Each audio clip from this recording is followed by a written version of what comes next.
Якщо ти хоч раз в своєму житті їздив по хріновій дорозі, то тоді це відео для тебе. Я впевнений, що ти їхав і чув оці шуми і скрипи зі сторони дверей і не знав, як їх порішати. У нас є рішення. Подивіться, це упори для замка дверей. І зараз покажу, як вони працюють.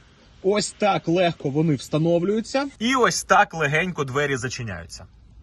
За рахунок того, що заглушка плотно стає в паз, на ямах двері будуть зафіксовані.